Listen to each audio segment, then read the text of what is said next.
morning, everyone, and welcome to CSL Denver, a place, a space, and a face of love, a spiritual community teaching ancient wisdom and utilizing principles to enhance our lives and the lives of others.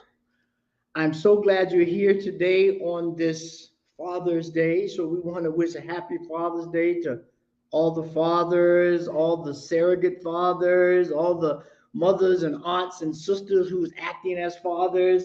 Just basically want to thank anyone that's holding that father principle down, as they say, being an example of what that looks like and how that expresses itself. And so,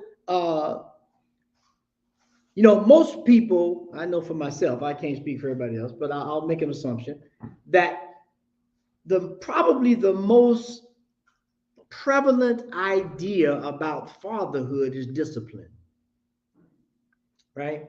This whole thing of you just wait till your father gets home, right? I don't know if any of y'all ever heard that, but I heard it because I was only in the house with my father, so I had no other choice but to wait till my father comes home. But that statement about this whole disciplinary action of God, Father, or the father in the house, is what a lot of us grew up with, and it's still being taught today.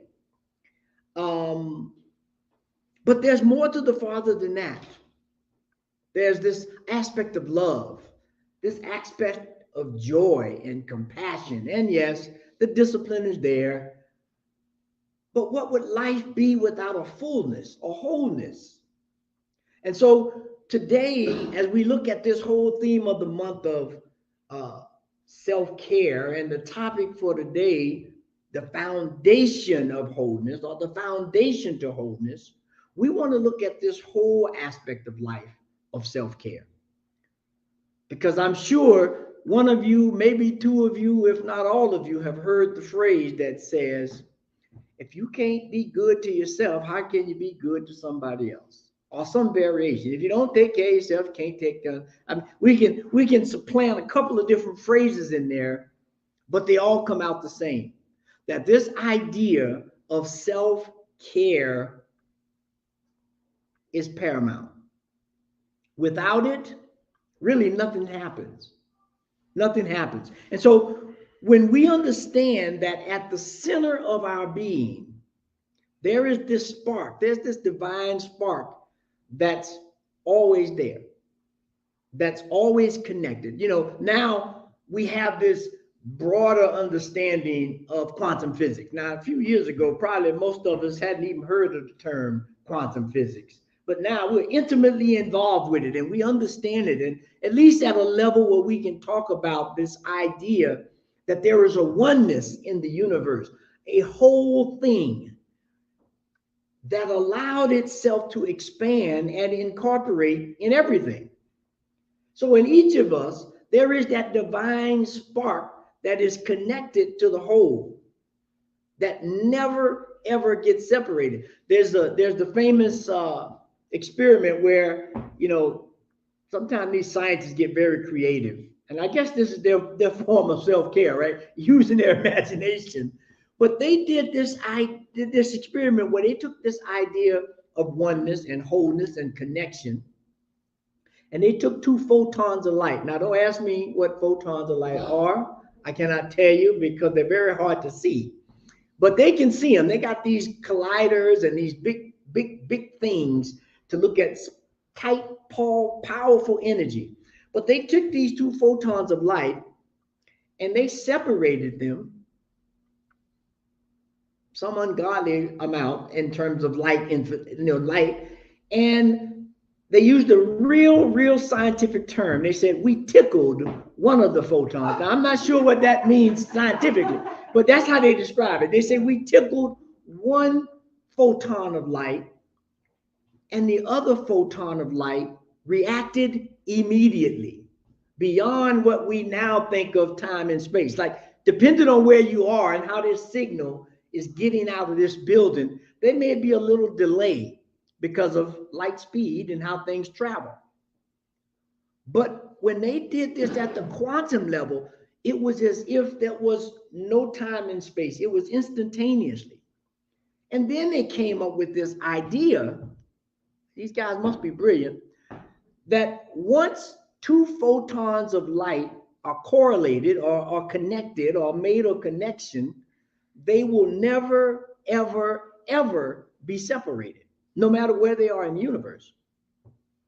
Now, when we think about that light, that energy, all the different ways we describe God or the Father, not leaving the mother out, but the day we just go focus on that Father energy, we are never separated from this disciplinarian, this loving, this fun, this take me hiking, this take me fishing. And boy, I could give you some stories about fishing because I just took my grandkids fishing. I'm not even going to tell y'all how much I paid for them 3 fish I got in the refrigerator right now. But that discipline to say, okay, you got to cast. You can't get too close to the edge. But at the same time, we see fish jumping everywhere. So there's some excitement, there's some fun, there's joy. And this all gets together to create this wholeness of life. This spiritual aspect, this divine core that is never separated, always whole, and most importantly, it knows how to take care of itself. It doesn't have self-care issues. Because how many of you would just flat out all during the day and got home and said, I'm going to watch some TV or read this book, but your body said, you're going to sleep. Now, you could act like you're going to watch TV and you can get your book and all that, but that self-care part of us, that divine aspect of us says, okay, you can plan it, but I'm in the driver's seat today, right now. And so that's what we have to begin to look at every day in our life. We have to look at how are we going to take care of ourselves. Now, we've probably heard it once or twice before, but we are multi-dimensional beings. Now, there's many ways of breaking that down. Sometimes they break it down to 3. Sometimes they make it 4. Sometimes they make it 12. Sometimes they make it 9. It just depends on, Alan Watts says, as long as we can keep finding a sharper and sharper knife, we will get smaller and smaller parts. So it just depends on the tool you're cutting with when you want to look at the multiplicity of who we are. But if we take the 4 cornerstones, we're physical, mental, emotional, and spiritual. Now, the first 3, the physical, the mental, and the emotional, they kind of get caught up in the winds and waves of life. From the moment we are born, we begin being blown this way, that way, and floating this way and that way, as we begin to get a hold of this new environment that we live in. And self-care is mainly dependent on somebody else, right? The only thing we can do when we need self-care is cry or throw something. And we have to hope that the person that's listening can interpret, a cry from I just need my clothes changed as opposed to I need to be fed. But all that's a part of self-care. But as we continue to grow in consciousness and in physical presence, we begin to understand, well, I asked somebody for food and they didn't get it, and so I'm going to go in the refrigerator or I'm going to go to the store, whatever that might be. So self-care begins to be led by that spiritual spark that's in us. Because we know that the physical, mental, and emotional can be sidetracked. It can be deviated. I mean, if you had a father that was a very, very disciplined, very stern disciplinarian, I guarantee you, most of you, even to this day, have that disciplinarian in your mind that runs on automatic. And sometimes it's good and sometimes it's not so good. Because I know for me, although my father was not a real strict disciplinarian, because I was an only child, it kind of imposed itself on me that I had to do a whole lot of stuff, the indoor stuff and the outdoor stuff. I had to wash the dishes and cut the grass, right? And so he gave me this idea of a disciplinarian in the sense these things have to be done. Not because they may be joyful or they may be hard, but they have to be done because for you to maintain a balance of life, to take care of yourself, to look at life in its fullness, sometimes I have to come home and fuss at you because you didn't do the dishes, right? Or sometimes you can't go outside and play because I asked you to cut the grass and you didn't cut the grass. And so this idea of looking at life in a whole frame is what we need on Father's Day.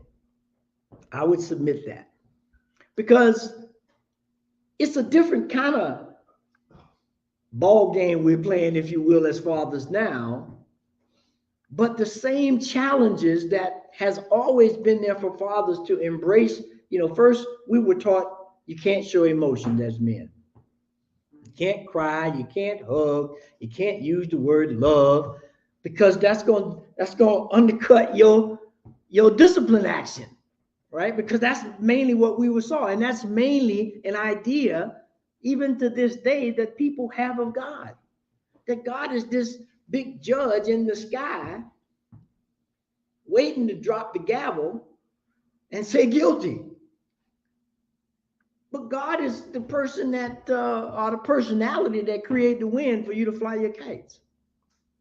God is that same personality that said, yeah, I know we were supposed to have some mashed potatoes, but let's go get a pie. Let's go get a pie. That's what we need for self-care right now. We need to eat something that's joyous, right? And so when we begin to do that, we can begin to deal with this self-care thing easily. Now, I have this slide from Ernest Holmes and this thing called You.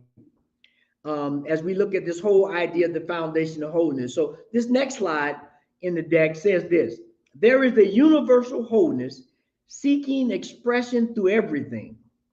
The spiritual aspect of ourselves, which we sometimes simply call life. Life is infinite energy coupled with the limitless creative imagination. It is the invisible essence and substance of every visible form. Its nature is goodness, truth, wisdom, and beauty, as well as energy and imagination. This thing called You by Ernest Holmes. So when we can begin to look at life in this wholeness of, as they sometimes, there was a song, life is a many splendored thing, like a diamond. There's just so many lights fracturing. That when we can look at life in that way, we get this. The spiritual aspect of who we are is the foundation upon which we create and assemble our lives or our wholeness. It is the bedrock that keeps us from destruction. If we only turn to it and listen. How many of us turn to it and listen? Sometimes I do, I'm going to be honest. Each time we can tune into that voice of guidance and love, however, and reason, we begin to be more and more whole. We begin to take on this self-care aspect, this foundational piece of who we are, and we begin to operate in unity. We begin to operate in this place where the physical, mental, emotional are held and swayed by the spirit. Because we know that that is that divine spark, that quantum light that is always connected to God. We just have to tap in, tune in, and turn on. That's our job. And when we can do that, everything is good. But now the ultimate question is, how do we do that? How do we do that? And this is it. You have to let go and let love. Now, we've heard the term let go and let God. But I'm going to give you a new phrase today. Let go and let love. That aspect that is ever present. It is first cause. And in our language, we understand what first cause is. It is that thing that put everything into motion. Love is the first cause, that this infinite thing that is not finite. So it is ever changing, ever unfolding, ever presenting new ways, new opportunities for us to take care. Take care of what? Ourselves, the universe, our relationships. And the primary one is between you and that divine spark of God. That will allow us to move beyond any barriers, to know when to say no, and to know when to say yes. I mean, every time I get to a thing where I have to say no, I have this remembrance of this song by Kenny Rogers, The Gambler. And Kenny says, you got to know when to hold them and know when to fold them. You got to know when to walk away and you got to know when to run. He said there'll be time enough for counting when the dealing's done. You don't need to do any of that while you're dealing with the game. Are you dealing with life? Are you trying to get your wholeness back? Focus on that in love. And when you let go and let love, we've heard that another way of, you have to surrender. Yes, you have to surrender. And that's hard, right? That's the hard. And so we look at that next slide. This is by Marianne Williamson. She says, it takes courage to endure the pain of self-discovery rather than choose to take the dull pain of unconsciousness that would last the rest of our lives. We have to, well, I take that back. I don't want to be dogmatic. You don't have to do it. I mean, you got free will. But I would submit that if you don't, it will be just dull for the rest of your life. And you'll look at other people and you'll be mad because they found the secret. They've said, I'm tapping into love. They have their moments. But that's just it. It's a moment. We are a conduit of the divine. And just as God is made of many things, we too are made of many things, and we display many things, and we experience many things. And so, this whole idea about perfection, I wish I could go back in time, maybe get me a DeLorean and go back to the future as they did in that movie. But this whole idea of things being perfect, life is perfect just the way it is. I'm speechless. It's because life is perfect just the way it is. We don't need to try to make it perfect. We don't need to have the ideal situation or any of that. The blemishes, the ups, the downs, all of it is perfect. The challenge becomes, how do we embrace it? How do we look at it? How many times have you had a stumbling or falling out or falling down, and you look back on it and you say, "Woo, boy, I'm glad that happened." And I'm glad it happened when it happened. Had it happened a day before or a day after, I probably may not have paid attention and been in a worse situation than I thought I was in. That's self-care. It's to understand that in this wholeness of life, we have to take care of every piece of what God gives us, every piece of it. And so when we can do that by surrender, there's the book by Marianne Williamson, A Return to Love. If you haven't read that book, I would suggest that you go grab it. It's a great summer read to fall in love with yourself again, to look at relationships again, what it means to surrender again, and a way to put yourself on the launching pad into a glorious life, whatever that looks like, whatever you want it to be. Because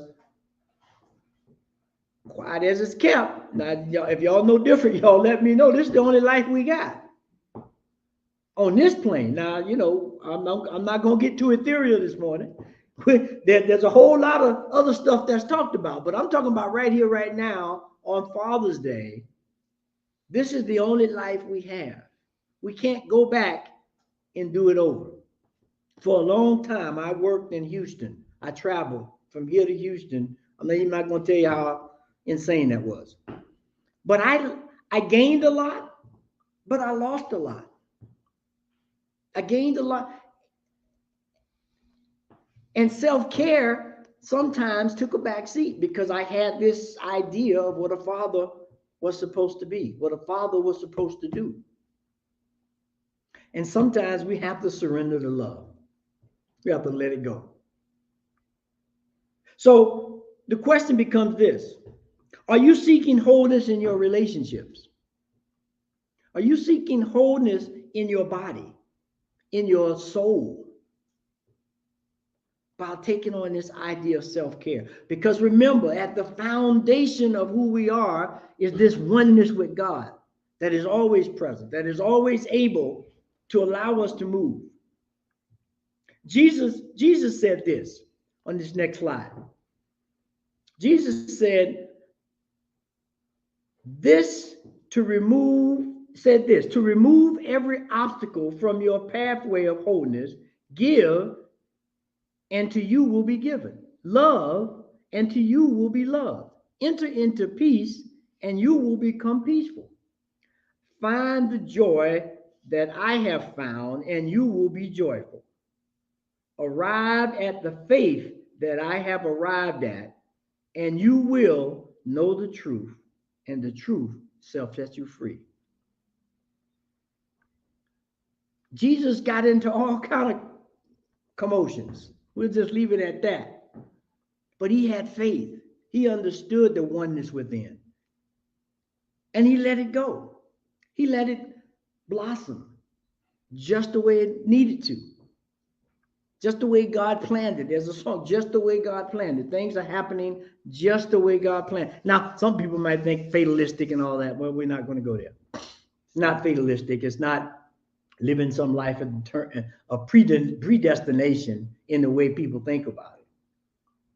So this Father's Day, let's begin to seek new experiences with ourselves, not with somebody else. First, seek ye the kingdom of heaven. And it's been said that's inside. So we need to seek a relationship with ourselves.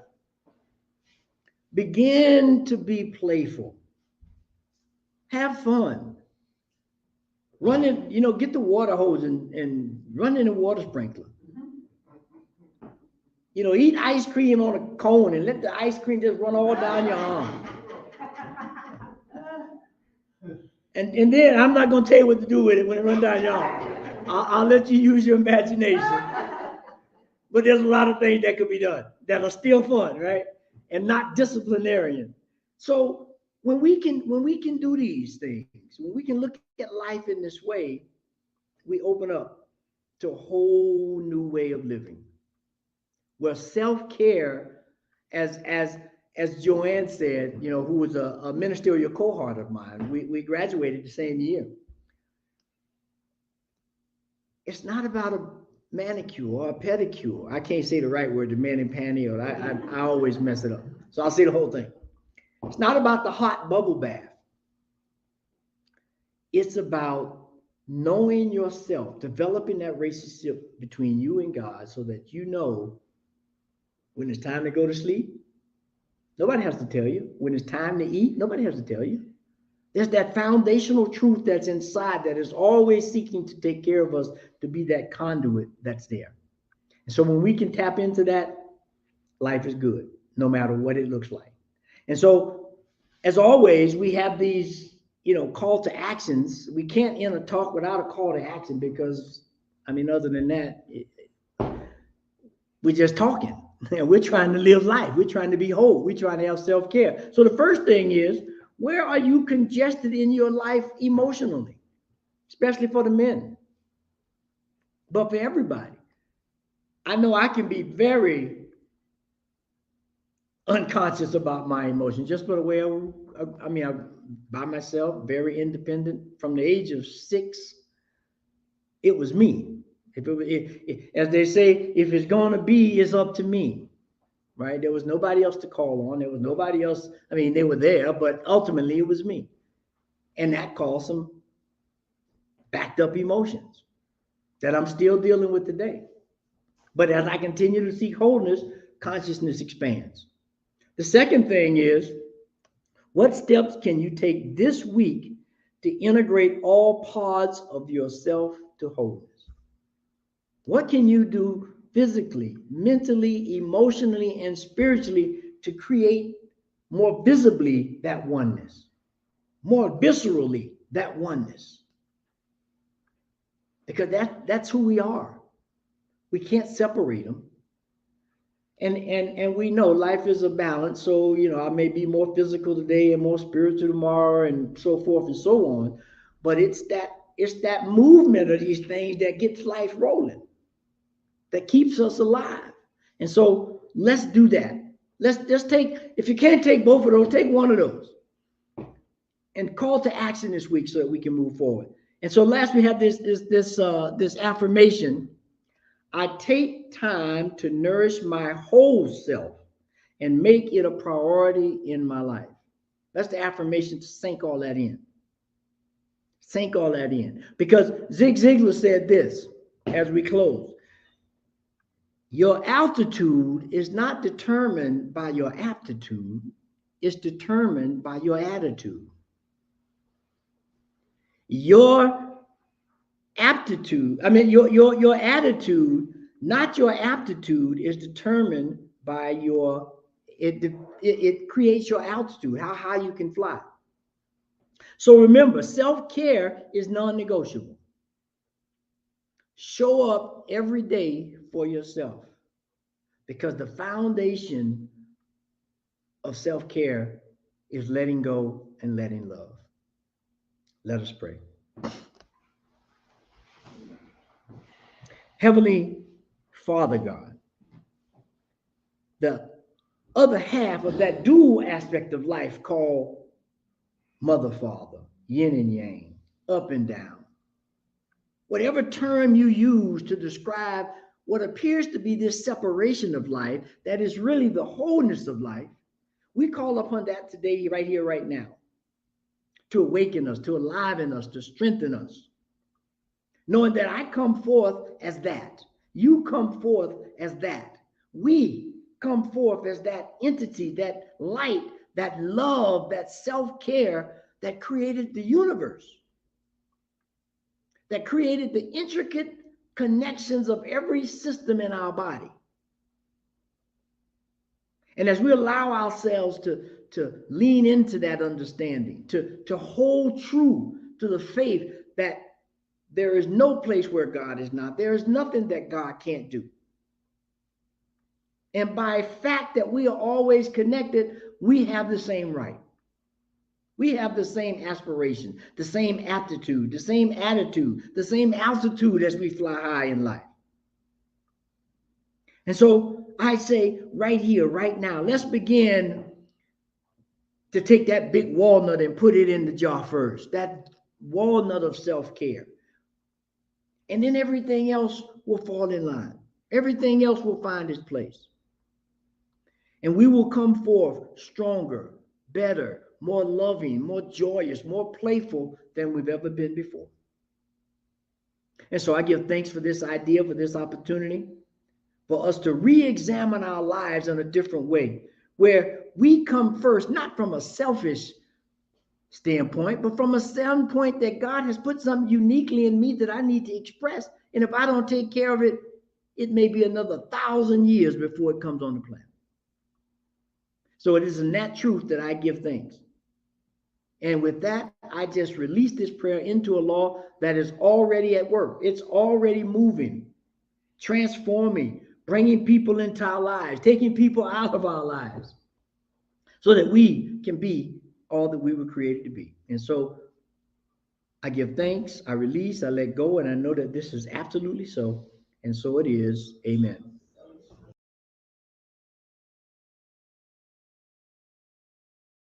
Let us take as our thought for today, to as many as believed, gave he the power And let us see if we cannot come into a consciousness of the divine presence right where we are, that we are one with it, and that it now is meeting all our needs.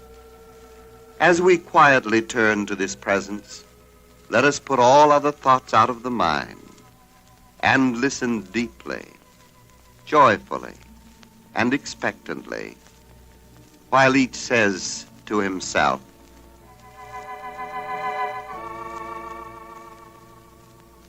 I believe in the power greater than I am. I believe in the divine presence in which I live and move and have my being.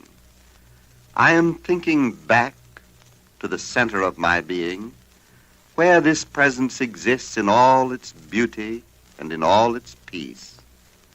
I know that divine intelligence helps me to control my thinking and causes me to live with joy and in calm expectancy of good. I am permitting myself to be guided by this intelligence. As I wait on it and let it flow through me and out into action, I know that I shall be guided in everything I do. I know I shall bless everyone I meet. I shall bring new life to every situation I contact. To as many as believed, gave he the power.